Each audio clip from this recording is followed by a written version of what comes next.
Olá meus amigos, welcome back to my channel. तो जैसा कि आप मुझे जानते हैं, मेरा नाम है भारती और मैं रहती हूँ पोर्टो पोर्चुगल में पिछले कुछ सालों से। और यहाँ से मैं आपके लिए पोर्चुगल के बारे में बहुत सारी जानकारी पहुँचाती हूँ मेरे वीडियोस के थ्रू।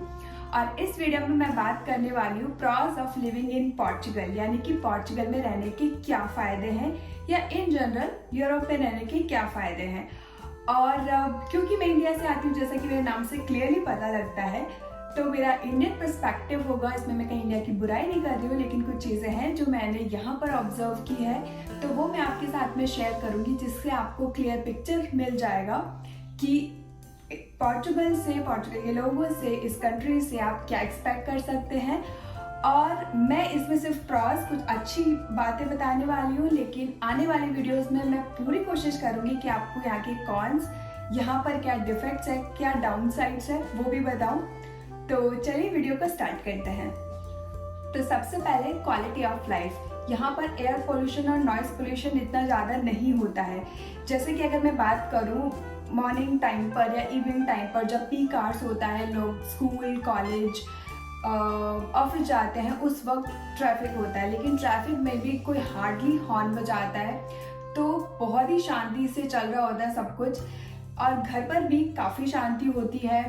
और यहाँ पर क्योंकि बहुत नेचर साइट्स है, बहुत सारे ट्रीज हैं, तो इस वजह से एयर पोल्यूशन भी उतना नहीं होता है। और जब आप जॉगिंग करने मॉर्निंग में जा रहे होते हो, तो आपको लगता है कि सीरियसली आप अच्छी हवा अंदर ले रहे हैं। सेफ्टी एंड सिक्योरिटी, तो पोर्चुगल को one of the safest country बोला जाता है, और सच में मुझे यहाँ पर सेफ फील होता है। फॉर एग्जाम्पल, अगर मैं ट्रैवल कर रही हूँ अकेले या फिर शाम को कभी ट्रैवल कर रही हूँ, तो मुझे काफ़ी सेफ फील होता है। और जब हम सेफ्टी और सिक्योरिटी की बात करें, तो मैं सिर्फ क्राइम को कंसर्न नहीं कर रही हूँ, उसके अलावा भी, जैसे फॉर एग्जाम्पल अगर मैं इंडिया में कभी ट्रैवल कर रही होती हूँ, तो लोकल बसेस में या कहीं पर, तो लोग ऐसे स्टेयर कर रहे होते हैं कई बार, और हो सकता है कि उनका कोई गलत इंटेंशन ना हो, वो कुछ कर भी नहीं रहे हैं, लेकिन बहुत ही डिस्कम्फर्ट फील होता है, जो कि यहाँ पर देखने को नहीं मिलता है। यहाँ पर तो लोग बिल्कुल भी नहीं देखते हैं, वो अपने में इतना बिजी होते हैं, तो मुझे लगता है कि क्या मैं इतनी बुरी होगी, कोई देख ही नहीं रहा है। अफोर्डेबल लिविंग कॉस्ट, तो यहाँ पर लिविंग कॉस्ट बहुत ज़्यादा महंगा नहीं है, यहाँ पर चीज़ें उतनी ज़्यादा महंगी नहीं है। हालांकि इन्फ्लेशन और इकोनॉमिक क्राइसिस जो सभी जगह चल रहा है, तो यहाँ पर भी है, चीज़ें पहले से महंगी हुई है, तो वो सब कोई एक्सेप्शन नहीं है यहाँ पर। लेकिन फिर भी अगर हम और कंट्रीज से कंपेयर करें, टैक्स को लेकर के या कुछ और चीज़ें अगर हम कंपेयर करते हैं, तो यहाँ पर अफोर्डेबल है। यहाँ पर हम बेसिक सैलरी की बात नहीं कर रहे हैं, अगर आप डिसेंट सैलरी अर्न करते हैं, तो यहाँ पर आप अच्छे से रह सकते हैं। ट्रांसपोर्टेशन, तो यहाँ पर ट्रांसपोर्टेशन काफ़ी वेल कनेक्टेड है, एटलीस्ट बिग सिटीज़ में बसेस हैं, मेट्रोज हैं, तो आपको अगर एक प्लेस से दूसरे प्लेस पे जाना है, और अगर आपका डेली आना जाना है, तो आप पास भी ले सकते हैं। और उसके अलावा अगर आपको दूसरी सिटीज़ में भी ट्रैवल करना है, तो भी आपके पास अच्छे ऑप्शंस होते हैं, चीप ऑप्शंस होते हैं, आपके पास ट्रेन होती है, बसेस होती हैं। और अगर आपको पोर्चुगल से किसी और कंट्री में ट्रैवल करना है, तो भी आपके पास काफ़ी सारे चीप और अच्छे फ्लाइट के ऑप्शंस हैं।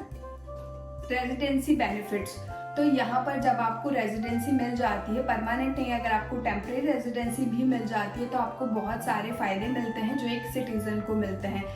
फॉर एग्जाम्पल हेल्थ केयर, तो मैंने जब अपना फाइल लॉक किया था या अपने डॉक्यूमेंटेशन सबमिट किए थे, उसी वक्त उसके बाद मुझे यहाँ का हेल्थ केयर नंबर मिल गया था, और उसके बाद मुझे एक फैमिली डॉक्टर भी अलॉट हो गया था। तो मुझे कभी भी कोई प्रॉब्लम होती है, तो मैं उनको ईमेल या कॉल करके कंसल्ट कर लेती हूँ।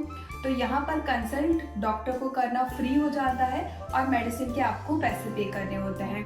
और दूसरा बेनिफिट है एजुकेशन, तो आपको एजुकेशन यहाँ पर मिल जाती है। तो यहाँ इस टॉपिक पर मैं थोड़ा रिसर्च कर रही हूँ, लेकिन जितने भी लोगों से मैंने अभी तक बात की है, उनका यही रिव्यू है कि एजुकेशन सिस्टम अच्छा है। ऐसा नहीं है कि बहुत सारे स्टूडेंट्स हैं, सब पे ध्यान नहीं दिया जाता है, पब्लिक है, तो अभी तक रिव्यू अच्छा ही है, लेकिन मैं इस पर और रिसर्च करूँगी और इसके बारे में एक फुल वीडियो भी बनाऊँगी। और इसके अलावा, जैसे आपके पास अगर टेम्पररी रेजिडेंस है, तो आप और कंट्रीज में भी ट्रैवल कर सकते हैं इजीली। डॉक्यूमेंटेशन, तो पोर्चुगल को यूरोप का गेटवे भी बोला जाता है, और वो बात सच भी है। तो आपको जल्दी या देर सवेर रेजिडेंसी यहाँ पर मिल ही जाती है, वो डिपेंड करता है केस टू केस। लेकिन अगर और कंट्री से कंपेयर करें तो आपको इजीली मिल जाता है। और उसके अलावा अगर आपको यहाँ पर बिजनेस सेटअप करना है तो वो भी काफ़ी अच्छा रहता है। आपको यहाँ पर बहुत सारे बेनिफिट्स मिलते हैं, जैसे फॉर एग्जांपल टैक्स एग्जेम्प्ट होता है। अगर आप स्टार्टिंग में एटलीस्ट आपको टैक्स पे नहीं करना होता है, तो इस तरीके से काफ़ी सारी चीज़ें होती हैं, वो बहुत ज़्यादा कॉम्प्लिकेशन नहीं होता है। हालांकि लैंग्वेज का थोड़ा बैरियर आ सकता है, लेकिन फिर भी चीज़ें उतनी डिफ़िकल्ट नहीं होती है। और मेरे ओपिनियन में यहाँ पर अगर आप इनोवेटिव आइडियाज़ लेकर के आ रहे हैं तो आपके लिए बहुत अच्छा हो सकता है। वेलकमिंग नेचर, तो जैसा मैंने अपने पहले भी बहुत सारे वीडियोस में बोला है कि यहाँ के लोग फ्रेंडली है, एक्सेप्टिंग है, हॉस्पिटैलिटी को वैल्यू करते हैं, तो ये सच है। और यहाँ पर उतना जेनोफोबिया देखने को नहीं मिलता है। अगर कुछ बड़े लोग कंप्लेन भी करते हैं कि इमिग्रेंट्स इतने ज़्यादा हैं यहाँ पर, तो एक दूसरे साइड पर उनको डिफेंड करने वाले लोग भी बहुत सारे हैं कि क्या आपको कलर को लेकर के प्रॉब्लम है या फिर इमिग्रेंट्स को लेकर के प्रॉब्लम है, उन्हीं की वजह से इकोनॉमी चल रहा है। तो पॉजिटिव साइड आपको ज़्यादा देखने को मिलता है।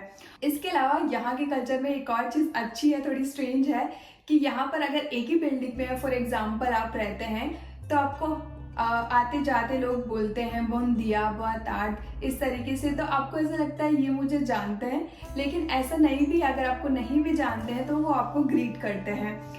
तो ये एक अच्छी चीज़ है। और कई बार मेरे साथ क्या होता है, जैसे कि मैं अगर पब्लिक प्लेस पे हूँ, बस का वेट कर रहे हैं कुछ, तो जो एटलीस्ट जो 40-50 एज के लोग होते हैं वो आपसे आकर के बात करने लगते हैं, ऐसे फ्रेंडली फील करवाते हैं। आप, मुझे नहीं पता, वो अज्यूम करते हैं कि मुझे लैंग्वेज आती होगी, वो मुझसे डायरेक्टली बात करने लगते हैं पोर्चुगीज़ में। यहाँ के लोगों को कंप्लेन करना भी अच्छा लगता है, तो कभी कभी कंप्लेन करते हैं वो, या फिर इन जनरल क्लाइमेट के बारे में बात करेंगे, या फिर बस टाइमिंग को लेकर के कुछ ना कुछ बोलेंगे। तो इस तरीके से एकदम लोनली फील नहीं करते, बहुत ज़्यादा रिजर्व लोग नहीं है, तो वो लोग आपसे बात करते हैं।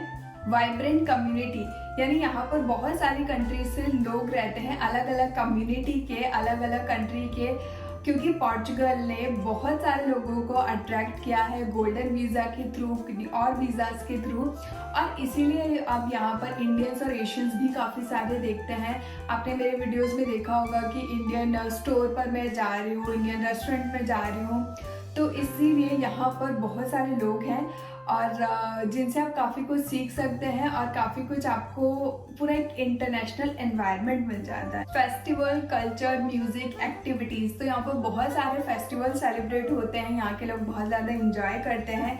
अलग अलग रीजन के अलग अलग फेस्टिवल और फीस्ट होते हैं, और यहाँ पर कुछ ना कुछ हमेशा इवेंट्स भी ऑर्गेनाइज होते हैं। तो आप अगर आउटगोइंग है तो आपके लिए हमेशा बहुत सारे ऑप्शंस ओपन रहते हैं। और जैसे कि मैंने बोला एक्सेप्टिंग कल्चर है, तो यहाँ पर इंटरनेशनल कॉन्सर्ट भी काफ़ी सारे होते हैं। और कुछ दिन पहले तो यहाँ पर सोनू निगम आए थे और उनका शो एकदम फुल गया था। तो ये एक अच्छी चीज़ है जो आपको यहाँ पर देखने को मिलती है। तो ये था आज का वीडियो जिसमें हमने जाने pros of living in Portugal, और मैं आपको यहाँ के कॉन्स भी ज़रूर बताऊंगी मेरे आगे आने वाले वीडियोस में, क्योंकि हमें दोनों साइड पता होनी चाहिए, क्लियर पिक्चर होनी चाहिए। तो हम सिर्फ अच्छी अच्छी बातें ही नहीं जानेंगे, हम जो पोर्चुगल के डाउन साइड है उसके बारे में भी जानेंगे। तो अगर आपको ये वीडियो अच्छा लगा हो और अगर आप जानना चाहते हैं डाउन साइड ऑफ पोर्चुगल, तो प्लीज़ कमेंट करके बताइएगा। ये वीडियो अच्छा लगा हो तो वीडियो को लाइक कीजिएगा, और अगर आप मेरे चैनल पे नए हैं तो प्लीज़ चैनल को सब्सक्राइब कर लीजिए, बेल आइकन दबाना नहीं भूलिएगा। मिलते हैं नेक्स्ट वीडियो में, चाओ चाओ।